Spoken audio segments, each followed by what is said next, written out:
You guys, happy Monday morning.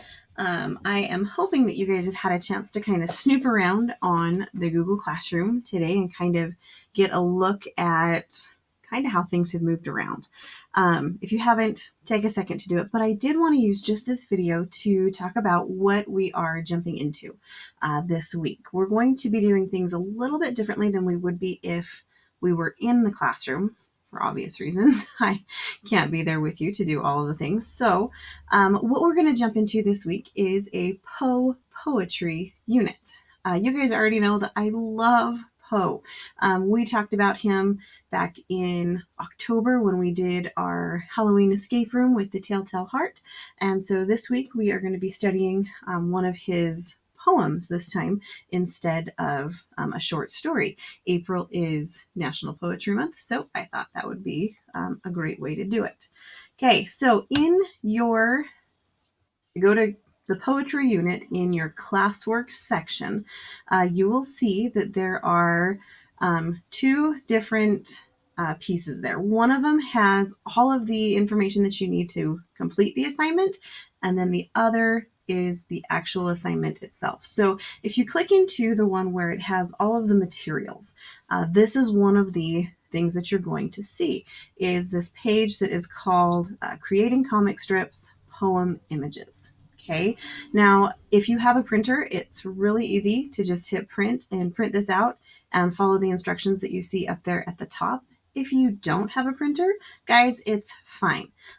Get you a piece of paper and recreate these images. Again, this is not an art class, so it's totally fine if you have a stick figure and if your castle on a hill looks a little bit more like a block on a mound. Like, it's fine. Okay, but I want you to take a look at these 6 images that are here. All of these images are really important to a poem that you're going to be analyzing soon. So what I want you to do is, obviously we can't do a partner with this.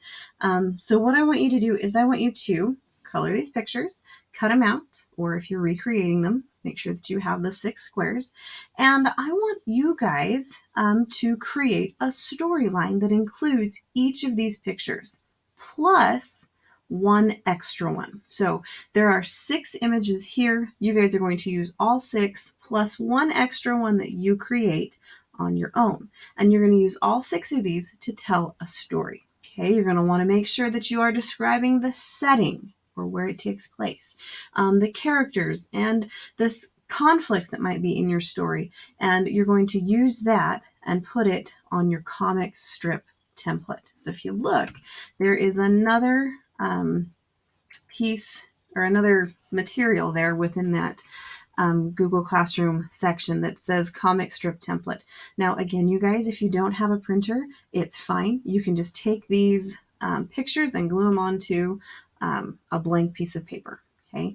I do want you to notice, though, that underneath each blank spot for the picture, there are a handful of lines. Those lines are there for you guys to actually add the dialogue from your characters, or you're going to describe the setting, or you're going to kind of talk about like what's going on. Okay. So you're going to use these pictures to put here. All right. Now, I did not go into this blindly. I recreated this myself, and you can see this was the one that I came up with, and those were my pictures.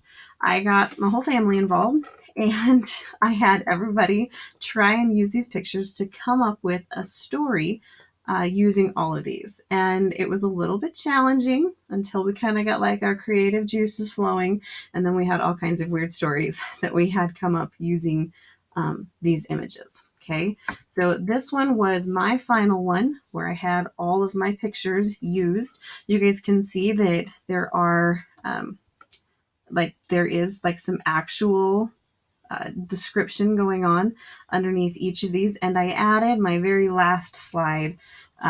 This was a picture that I drew all by myself. And you can see why I teach English instead of art. But that was the extra piece that I added. Okay, so once you get all of those things put together, you're going to take a picture of it and you're going to upload it into the assignment that is in that section of classwork as well. Okay, and you'll see it's labeled comic strip picture. Okay, I did want to add this one last piece for you guys to take a look at. This is the rubric upon which your comic strip will be graded. You will notice that nowhere in here does it say anything about artwork. Okay, we know that there are many, many ways to make our point besides actual artwork. If you look here, these are where the points will come from. So completion, like if you didn't finish it, you're going to get an inadequate grade. Okay, so this will fall somewhere in between the D and the F range. So if you didn't finish it, if you don't have all of your pictures, or you don't have that narration or dialogue, all that written stuff, or if I get all the way done with your strip and I'm like, I don't even understand what just happened, you'll probably fall in that inadequate piece. Accomplished, this means that your comic strip is complete. All 6 images are in the template and they do have some narration or dialogue. But guys, it's going to be kind of boring. Okay, so this will fall somewhere between like a low B and a C. Okay, and then you come over here to mastery and it says the comic strip is complete.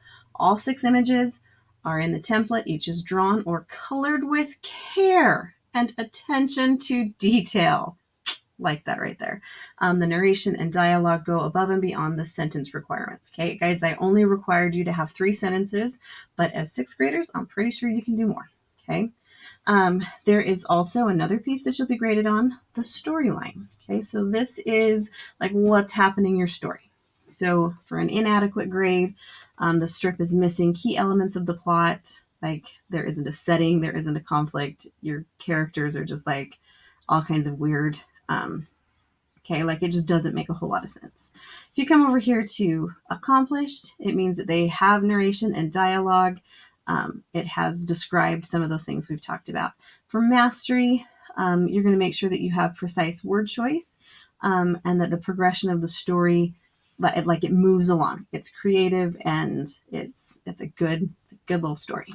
Okay, mechanics. It means so if you're not doing so great, your comic strip is going to have a lot of errors in spelling, grammar, punctuation, and like that comic strip is hard to read. Okay, so that's where our mechanics. This one here, it's getting a little better. This one, there are no errors. Okay, like you guys have double checked this over and over again so that it's not hard to read. And then the last one is presentation. It says for an inadequate grade, the comic strip is sloppy and the images don't reflect the tone of the author's attitude or the plot line. Okay. For an accomplished one, it's neat. Color choices are good. And for mastery, comic strip is neat, completed with care. Color and image choices reflect the tone and author's attitude. So, I mean, if you guys look at mine, I use some pretty bright colors.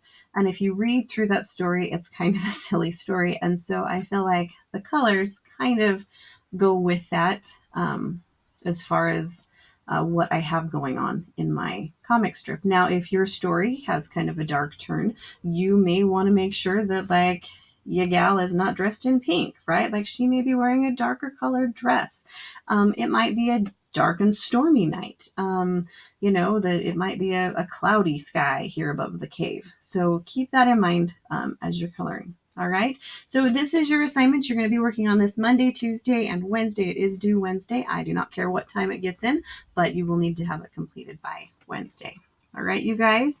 That's that. Hope you have a good one.